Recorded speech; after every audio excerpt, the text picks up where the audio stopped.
नमस्कार, प्रभात खबर के digital platforms पर आपका स्वागत है। मेरा नाम है रोहित वर्मा। बिहार में इफ्तार पार्टी का दौर चल रहा है। एक तरफ रमजान का पाक महीना तो दूसरी तरफ राजनीतिक गलियारों में और राजनीतिक पार्टियों के तरफ से इफ्तार पार्टी का आयोजन किया जा रहा है। मुसलमान वोट बैंक को साधने की कोशिश तमाम राजनीतिक पार्टियां कर रही है। बात करें बीते दिन की, तो चिराग पासवान ने इफ्तार पार्टी का आयोजन किया। बिहार के मुखिया सीएम नीतीश कुमार उस इफ्तार पार्टी में शिरकत करने के लिए गए। चिराग पासवान के साथ फोटो भी सामने आई। टोपी पहने नीतीश कुमार और चिराग पासवान की जोड़ी खूब बहाते हुए सोशल मीडिया पर नजर आ रही है। लोग अलग अलग कमेंट्स कर रहे हैं।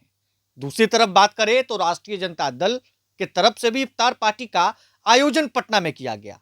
राष्ट्रीय जनता दल के वरिष्ठ नेता अब्दुल बारी सिद्दीकी के आवास पर यह इफ्तार पार्टी का आयोजन किया गया। मगर इस इफ्तार पार्टी में कई बातें सामने आई। कांग्रेस की दूरी देखने को मिली। कांग्रेस के एक नेता इस इफ्तार पार्टी में नहीं नजर आ रहे थे। क्या कांग्रेस को इनविटेशन नहीं मिला या फिर मामला क्या है? क्योंकि जिस तरीके से कन्हैया कुमार और कृष्णा लावरू की बिहार में एंट्री हुई, चुनावी सभाओं को संबोधित करते हुए पूरा चुनावी मोड में कांग्रेस नजर आ रहा है। अचानक से एक्टिव कांग्रेस हो चुका है बिहार में। राहुल गांधी की भी आने की बात है। कई बड़े नेता लगातार आ रहे हैं। मगर कांग्रेस आखिर दूर क्यों है? लालू प्रसाद यादव की पार्टी से आखिर क्यों दूरी बनाई जा रही है? महागठबंधन से क्या कांग्रेस आउट हो चुका है या फिर कन्हैया का इंपैक्ट है? तमाम चीजों पर चर्चा करेंगे। हमारे साथ हमारे सीनियर हैं, शक्ति लोचन सर मौजूद हैं। क्या लग रहा है शक्ति लोचन सर, कल वो तस्वीर आपने भी देखी है कि जिस तरीके से अब्दुल बारी सिद्दीकी के आवास पर आयोजन किया गया, इफ्तार पार्टी हुआ, कई लोग आए, राष्ट्रीय जनता दल के कार्यकर्ता भी खुश नजर आए, लेकिन कांग्रेस आउट। क्या ये कन्हैया का इंपैक्ट है या फिर क्या है? देखिए रोहित, आपने जो मुद्दा पकड़ा है और जिस तरफ आप अंकित कर रहे हैं, ये एक्चुअली इफ्तार पार्टी जो है, ये इसको सियासी मायने से देखा जाता है। बिहार की जो राजनीति है, इसमें एक बड़ा बड़ा प्रभाव जो है वो मुस्लिम वोट बैंक का होता है, ये अंडरस्टूड है। और आरजेडी कांग्रेस दोनों इस वोट बैंक को अपने तरफ लाने की भरपूर कोशिश करती है। अब आइए पहले इस इफ्तार पार्टी की बात पर। तो इस बार आरजेडी का जो एकमात्र एजेंडा है वो है तेजस्वी को मुख्यमंत्री बनाना, जिस पर लालू यादव खुलकर बात करते हैं। अब इस इफ्तार पार्टी और पहले थोड़ा पहले लेकर चलें तो कांग्रेस का मिजाज पूरी तरह से अचानक, जो कहते हैं कि ये लास्ट में 3 ओवर में जो बल्लेबाजी होती है, वो वाले मिजाज में कांग्रेस ने गियर चेंज कर लिया है। पहले कांग्रेस को ये कहा जाता रहा कि भैया आपके कारण जो है हमें पिछली बार तेजस्वी को हम कहीं ना कहीं ऐसे बयान आते रहे कि हम लूज किए और नहीं बना पाए। इस बार कांग्रेस पर जो पिछले 4-5 महीने में आप जाएं तो सीट शेयरिंग को लेकर के कहीं ना कहीं बयानबाजी शुरू होती रही। कांग्रेस कहती रही कि इस बार हम ये लेंगे। और लालू यादव के बयान को यदि आप कैच करते हैं तो उन्होंने हाल में एक बयान दिया था कि इस बार आरजेडी सरकार बनाएगी, जिसमें महागठबंधन के बदले आरजेडी शब्द का यूज हुआ। तो तमाम चीज को यदि आप देखते हैं और बिहार के उस सियासी हलचल को देखें कि कांग्रेस ने अचानक से अपना जो है वो रूप चेंज किया है। कांग्रेस का एक बड़ा वोट बैंक रहा है, शासनकाल रहा है यहाँ। कांग्रेस उस तेवर को अब चेंज करना चाह रही होगी शायद। और इस इफ्तार पार्टी में एक भी नेता शामिल ना हो। यदि आप वीआईपी पार्टी की इफ्तार पार्टी को देखें तो उसमें आरजेडी के बड़े नेता अवध बिहारी जी वो वहां पर मौजूद रहे, तो एक मैसेज गया कि शायद हम साथ हैं। एक मैसेज, चर्चा। इसमें पूरी तरह से साइड होना, इसका मतलब है या तो आरजेडी ने भी तय किया होगा कि हम अभी ये कोई भी ऐसा संदेश नहीं देंगे, या फिर हो सकता है कांग्रेस ने तय कर लिया है कि हम अभी इसमें कोई शामिल होकर संदेश नहीं देना चाहेंगे।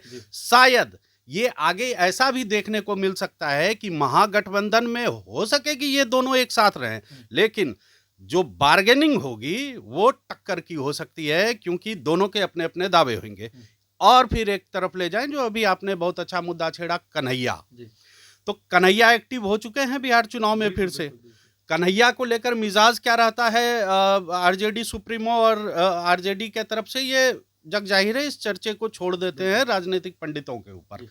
लेकिन जिस तरह से कन्हैया एक्टिव हुए हैं, उन्होंने रोजगार की बात को छेड़ना शुरू किया है, उन्होंने फिर से वही युवाओं की बात को छेड़ना शुरू किया है। तो ये सब यदि आप देखो, और सबका रिमोट कंट्रोल दिल्ली में है, और राहुल गांधी फिर बैठक भी करने वाले हैं, मीटिंग होने वाली है। तो ये जो इफ्तार पार्टी है, ये बिल्कुल हम आपकी बात से सहमत हैं कि ये अब पूरी तरह से एक मैसेज जा चुका है कि अब पहले बात होगी कि ये गठबंधन किस तरह से चलेगा, उसमें हमारी भूमिका और हमारी भूमिका मतलब आरजेडी और कांग्रेस की भूमिका क्या होगी।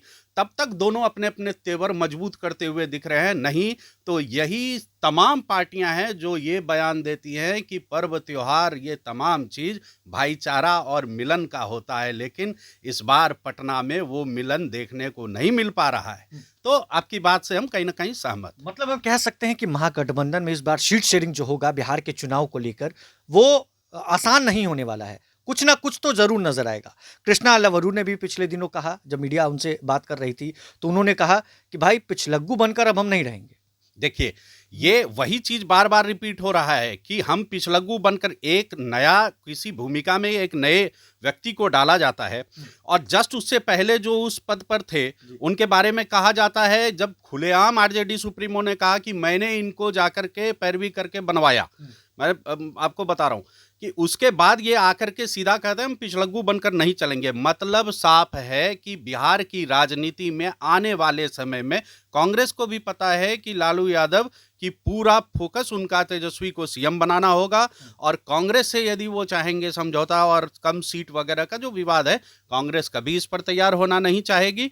ये महागठबंधन में एक संदेश है कि राहुल गांधी वो मैच, क्योंकि कांग्रेस के पास खोने के लिए कुछ भी नहीं है, वो हमेशा अपनी उन चीज़ों को वापस पाना चाहेगी जहां वो थी।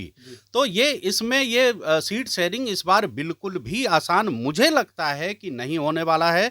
यहाँ पर जो कांग्रेस जिस तेवर में बढ़ रही है, वो तेवर बहुत समय से कांग्रेस खो चुकी थी। इसका असर कितना दिखेगा ये तो भविष्य के में छोड़ देते हैं, लेकिन तेवर अभी साफ है कि हम भी अपनी लाइन पर चल रहे हैं, आप अपनी लाइन पर चल रहे हैं। अब देखते हैं ये लाइन मिलती कब है आगे। कन्हैया के चेहरे से तेजस्वी यादव पर भी असर पड़ेगा क्या? तेजस्वी यादव का जो चेहरा बिहार में लोग जानते हैं, जो उनका फैन फॉलोइंग है, जो आरजेडी के कार्यकर्ता उनको जितना पूछते हैं, क्या कन्हैया उनके लिए कहीं ना कहीं खतरा साबित होंगे? देखिए, राजनीति में खतरे की बात यदि आप करें तो हाल में लोकसभा चुनाव देख लें और पूर्णिया का वो द्वंद्व देखें जिसमें पप्पू यादव को रोकने के लिए पूरा कुनबा वहां खड़ा हो गया था। और कन्हैया कुमार की बात यदि करें तो राजनीति में कोई भी एक नया युवा चेहरा, यदि कोई भी युवा चेहरा खड़ा है, वो कॉम्पिटिटर अपने सामने खड़ा नहीं वो नहीं चाहेगा, वो कभी नहीं चाहेगा। बिहार में जिस तरह से युवाओं के बीच में राजनीति शुरू हुई, चिराग पासवान आए, तेजस्वी आए, इस तरह से जितने युवा आए, कन्हैया के पास जिस तरह से एक वेब बनता है, कन्हैया अपने मतलब एक चेहरा है वो, जिस तरह से कि वो यदि कन्हैया बिहार में यदि एक्टिव होंगे तो दिल्ली तक बात जाएगी।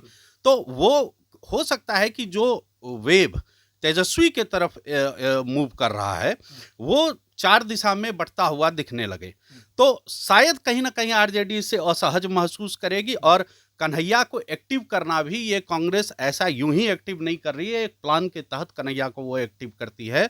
और उनके, क्योंकि उसके पास युवा चेहरा में कन्हैया एक सबसे आगे लीड करता है, जो कि उस चेहरे को देख करके वो आगे।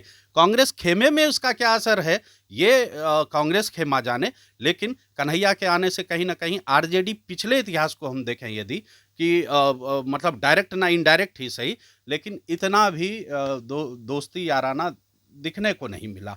तो हो सकता है कि ये इसका इम्पैक्ट हो।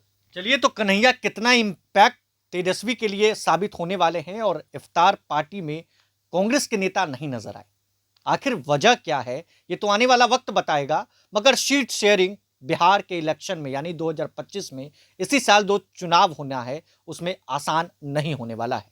उठापटक बिल्कुल देखने को मिलने वाली है। तमाम अपडेट्स के लिए बने रहे प्रभात खबर के साथ।